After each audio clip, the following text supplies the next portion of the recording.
Today I went out for a walk during a storm. I plugged in a microphone and my little audio recorder, and I recorded a talk while I was walking. And for whatever reason, I don't know if it was because of the storm or just incidental to it, I expressed what felt like a very profound talk. And I had a great time. I got some good exercise.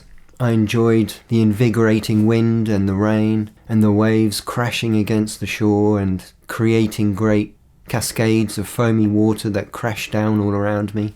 It was very dramatic and I felt very excited about it, and when I got back home and transferred the media to my computer, I discovered that it hadn't recorded.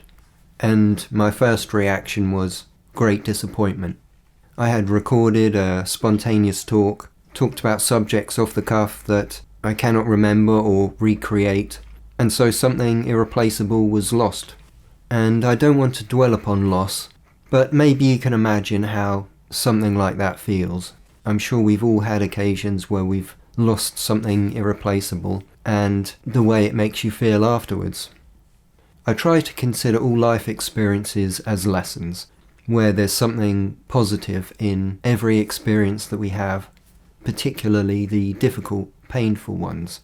And so I saw a lesson in this experience, which was to let it go, to accept that it had gone, and not to dwell upon it, not to tie myself up in knots of anguish, just to say this is what happened for one reason or another, and it will probably happen again in the future.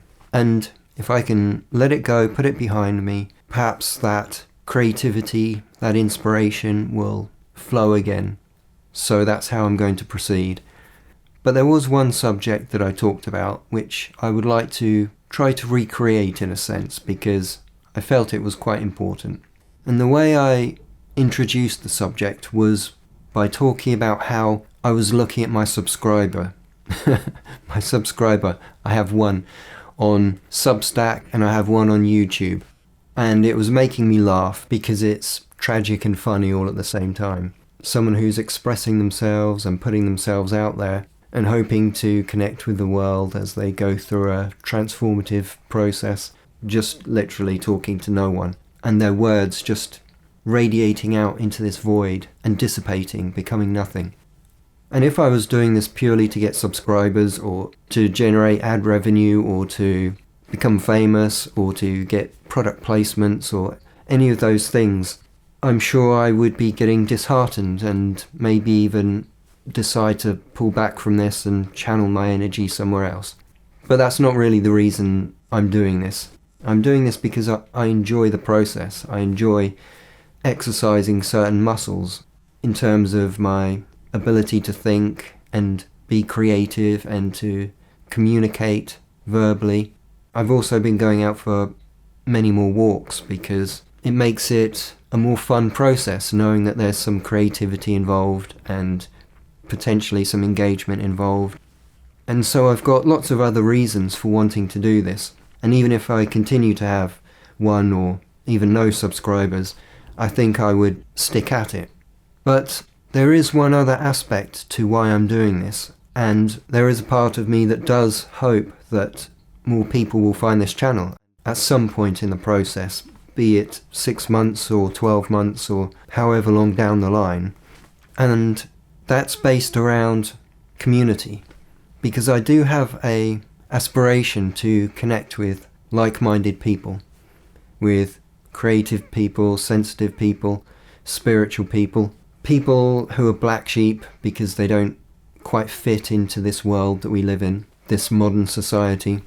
And it's very hard to do that in person because I live in a small town and I don't drink, so I don't go to bars and I don't really go out much at all, except for going out for walks and going to the shops to pick up food and things. But perhaps it's easier online.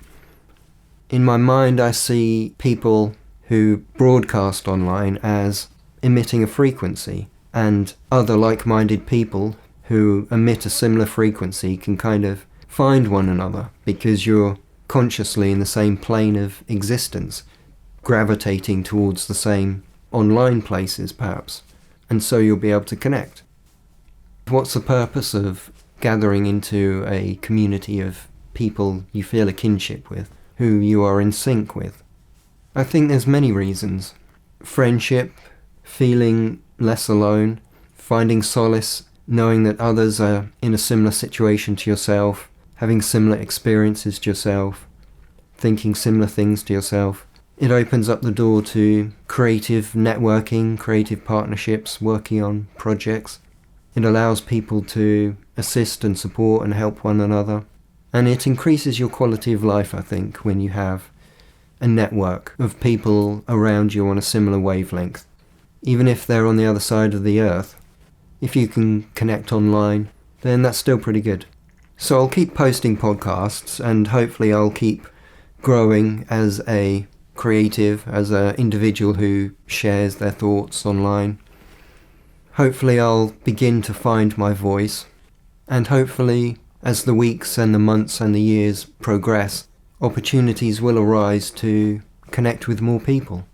Okay, I think that's all I wanted to say. Thanks for listening, and I'll speak to you again soon.